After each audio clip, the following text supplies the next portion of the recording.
If you make videos like I do about working or making something with your hands, then this is going to be an amazing tool. I just got mine and I've already used it. I'm working on a new video for my Madcap Hats channel on YouTube, and this is just amazing. So it's quite sturdy, it's a heavy wire. But it's all comfortably padded, so it goes around your neck and it's wider at the back. It will hold my smartphone, but it will hold other types of cameras as well, including GoPro. That wider part goes around the back of your neck, and I have found it quite comfortable so far. And then it has a locking side that opens and closes. You just push a button on the back to release it, and it just slides in there and holds this in place.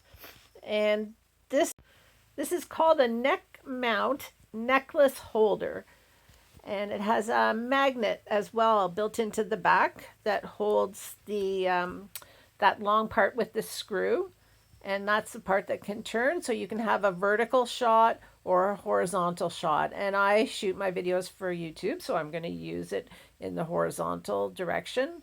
And it has a very generous opening. I have a Pixel 7 Pro, so it's one of the bigger smartphones, and it just slides in there really easily.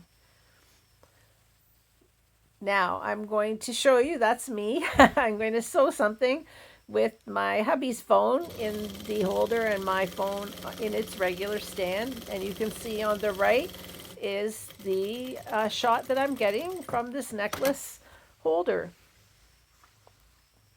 And I'm really pleased. That's just at the regular magnification. I'm not zooming or anything.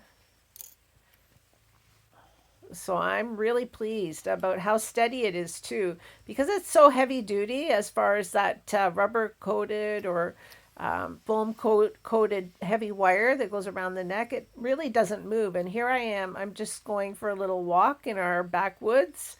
And look, I'm showing you I'm hands free. The necklace holder is keeping my camera very stable. It because I suppose it's so heavy duty, the camera is just not shaking. It's very stable. I'm very pleased with this, and I think if you were doing any sort of outdoor videos as well as craft ones like me, you will love this. I recommend it.